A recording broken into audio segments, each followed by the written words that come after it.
Hello students, आज हम लोग डिस्कस करेंगे क्लास 12th फिजिक्स के चैप्टर नंबर 2 के अंतर्गत एक समान बाह्य वैद्युत क्षेत्र में वैद्युत द्विध्रुव को घुमाने में किया गया कार्य means work done in rotating an electric dipole in an external electric field में। एक्सटर्नल इलेक्ट्रिक फील्ड में एक डाइपोल को रोटेट किया जाता है तो कितना वर्क डन वहाँ पर होगा ये हम डिटरमाइन करेंगे। मान लिए एक एक्सटर्नल इलेक्ट्रिक फील्ड इस प्रकार से है, ये एक बाह्य वैद्युत क्षेत्र है और इस बाह्य वैद्युत क्षेत्र में साम्यावस्था,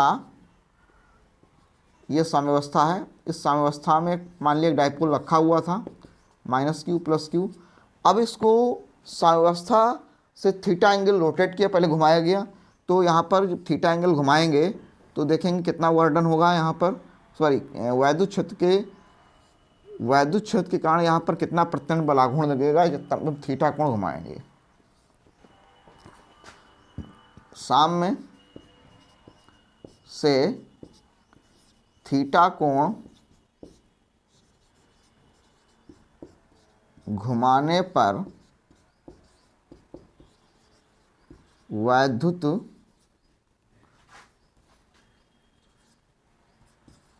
क्षेत्र द्वारा वैद्युत द्विध्रुव पर लगने वाला प्रत्यानयन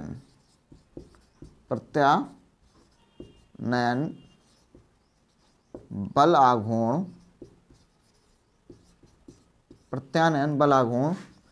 tau equal to PE sine theta.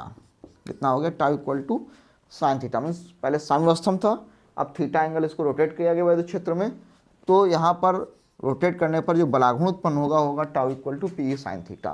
अब हम क्या करेंगे, इसको और भी थोड़ा सा अनंत सूक्ष्म दूरी, बहुत सूक्ष्म कोण d थीटा रोटेट कराया गया। कितना? d theta. आगे लिखेंगे, यदि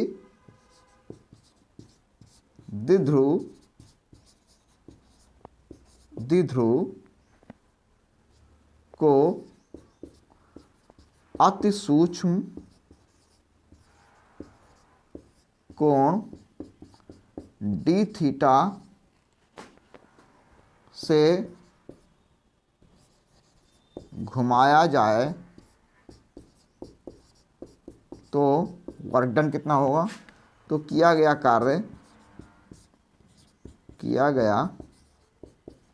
कार्य W इक्वल टू होता है, अगर कोई बॉडी अपने स्थान पर ही रोटेट हो रही है तो होता है बल की जगह पर यहाँ बलाघूर्ण होगा, ठीक है, और विस्थापन होगा एंगुलर विस्थापन d थीटा। तो टाउ हो गया PE sine theta into d theta. अब लिखेंगे, यदि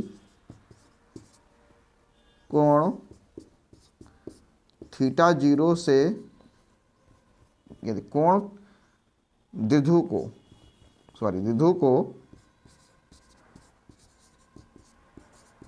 को थीटा 0 से थीटा कोण घुमाने में कृत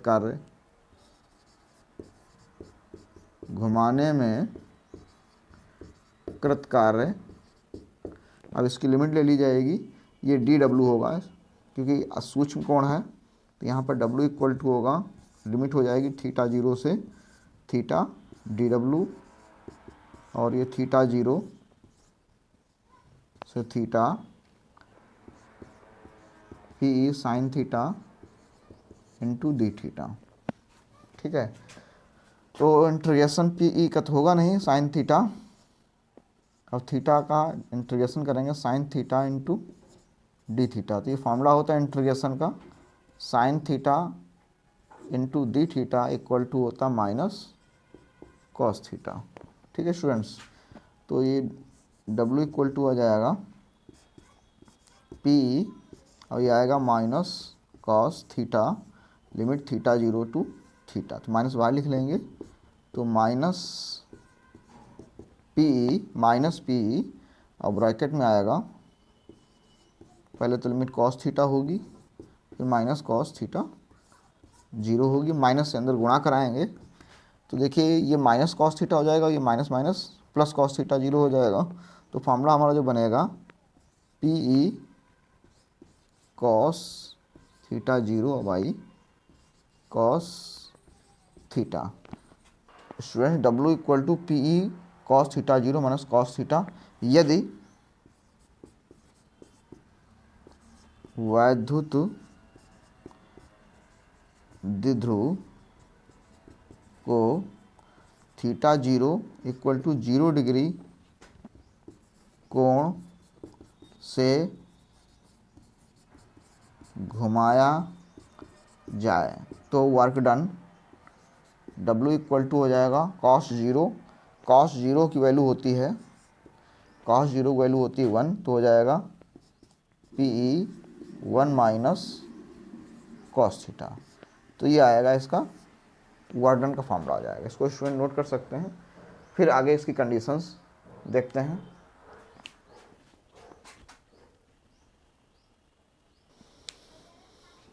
स्टूडेंट्स सब किए गए कार्य की विशेष स्थितियाँ देखते हैं। जो भी फॉर्मूला निकाला हमने W equal to P E 1 minus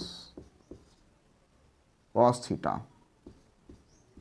ठीक है। नंबर 1 स्थिति यह है, यदि द्विध्रुव को 90 डिग्री कोण से घुमाया जाए तो W equal to P E 1 minus cos 90, cos 90 होता है 0, तो हो जाएगा फॉर्मूला पी ई, ये आ जाएगा पी ई। मतलब यदि वैद्युत द्विध्रुव को वैद्युत क्षेत्र में जो स्थित है उसको साम्य स्थिति से अगर हम क्या करें, इस प्रकार से 90 डिग्री पर ले जाएं। अगर हम 90 डिग्री पर इस प्रकार से द्विध्रुव ले जाएंगे तो यहाँ पर वर्क डन का फॉर्मूला आएगा W इक्वल टू पी। यदि वैद्युत द्विध्रुव को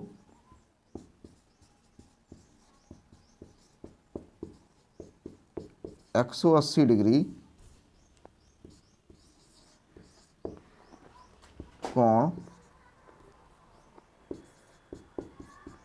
पर घुमाया जाए तो 180 डिग्री कोण का मतलब है कि बिल्कुल जस्ट अपोजिट कर दिया जाए। जैसे यहाँ पर ये वैद्युत द्विध्रुव है, पहले ये माइनस क्यू है, सॉरी ये माइनस क्यू है और ये प्लस क्यू है।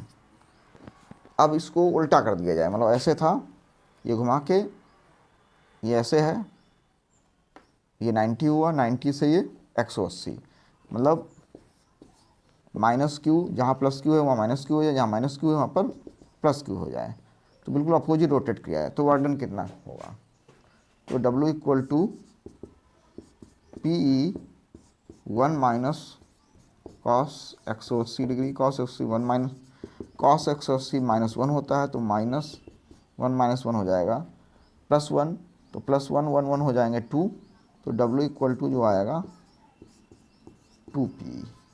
तो वर्क डन जो होगा वो W इक्वल टू पी हो जाएगा। तो इसको स्टूडेंट नोट कर लेते हैं, फिर आगे हम लोग डिस्कस करते हैं।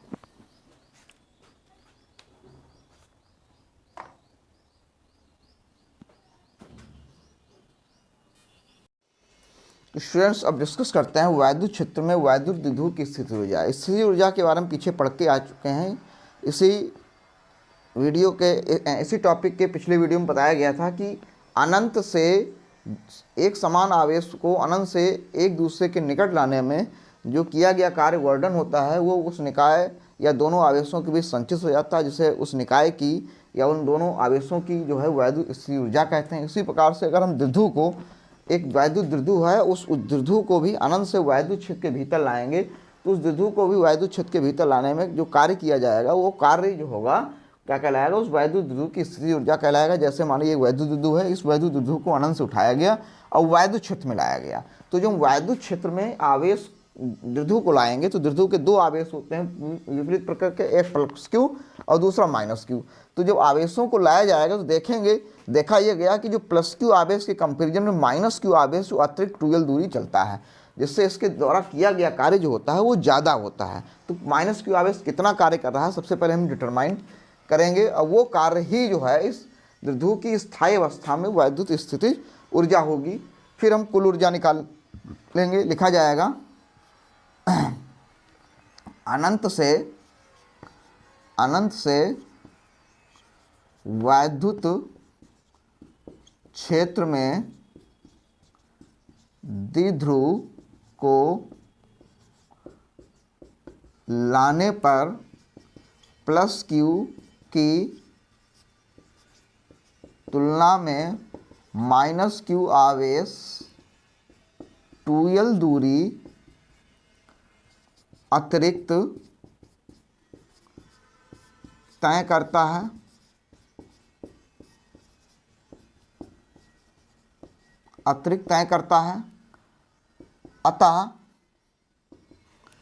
अतः माइनस क्यू आवेश द्वारा किया गया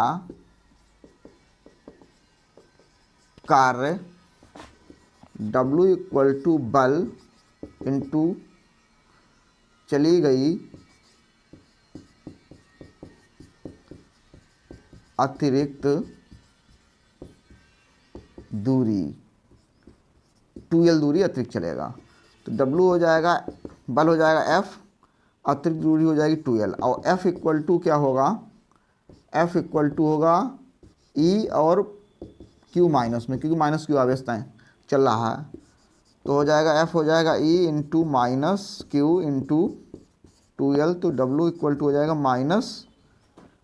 minus E into Q into 2L, और P होता है वैद्युत ध्रुव आघूर्ण Q इंटू 2L, तो ये हो जाएगा P। तो W इक्वल टू आ जाएगा माइनस P।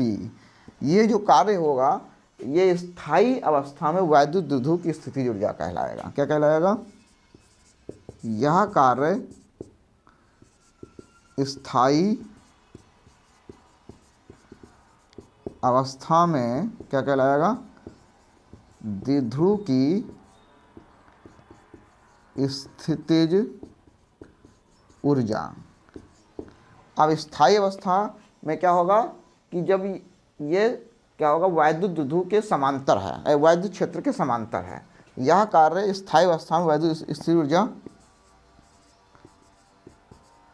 कहलाती है। अतः इसे लिखेंगे U0 से। जीरो क्यों लिया गया, क्योंकि यहाँ पर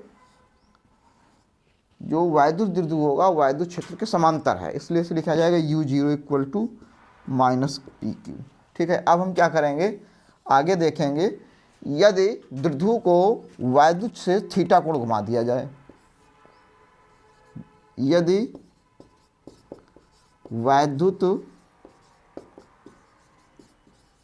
द्विध्रुव को वैद्युत क्षेत्र से थीटा कोण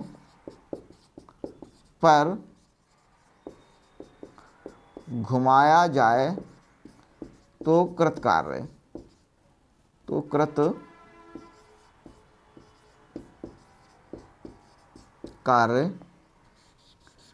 W इक्वल टू कितना होगा, W इक्वल टू पीछे भी डेरिवेशन किया था इसी वीडियो में, 1 माइनस कॉस थीटा हो गया।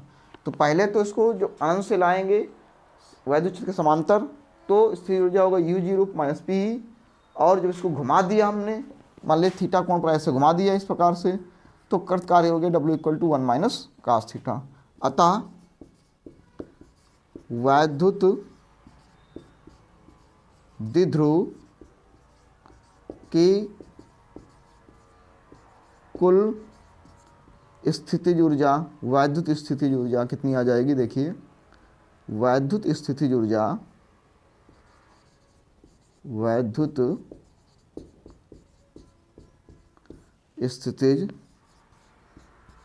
ऊर्जा U थीटा इक्वल टू आएगी U0 प्लस W, और U0 की वैल्यू हो गई माइनस PE, और W की हो गई PE 1 माइनस कॉस थीटा। तो PE हम लोग कॉमन ले लेंगे यहाँ पर, बचेगा -1 यहाँ हो जाएगा -1, यहाँ होगा +1 माइनस कॉस थीटा, तो ये आ जाएगा -1 और +1 करंट कैंसिल हो जाएगा, तो यू थीटा इक्वल टू आएगा -PE कॉस थीटा। कुल मिला के ये हो जाएगी वैद्युत द्विध्रुव की कुल स्थितिज ऊर्जा का फॉर्मूला। अब इसके हम कुछ कंडीशन निकालेंगे, इसको स्टूडेंट नोट कर लें, फिर कंडीशन हम लोग देखते हैं। तो स्टूडेंट जो अभी फॉर्मूला हम लोगों ने डिस्कस किया, W equal to minus U theta equal to -PE cos theta, तो इसके आधार पर हम अलग अलग कोण पर इसकी विशेषताएं देखेंगे। नंबर 1, यदि थीटा इक्वल टू 0 डिग्री होगा तो U0 इक्वल टू आएगा -PE कॉस 0, कॉस 0 1 होता है, तो फॉर्मूला बनेगा U0 इक्वल टू -PE। यह वैद्युत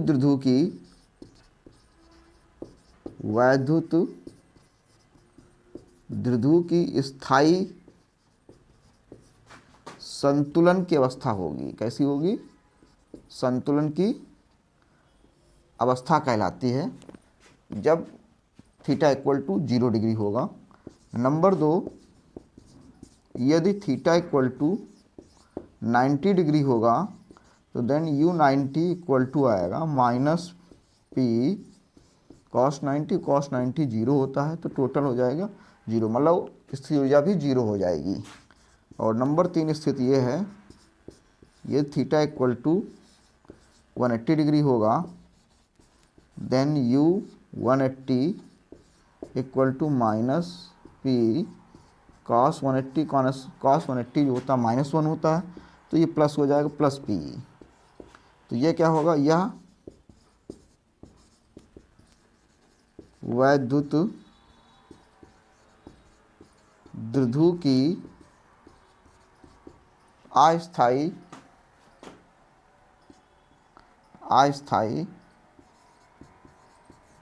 संतुलन की अवस्था कहलाएगा। तो स्टूडेंट्स, आज हम लोगों ने वैद्युत द्विध्रुव के द्वारा किया गया कार्य और वैद्युत ऊर्जा के बारे में डिस्कस किया। अगर स्टूडेंट वीडियो अच्छा लगा हो तो साथी स्टूडेंट को शेयर कर दें। Thank you.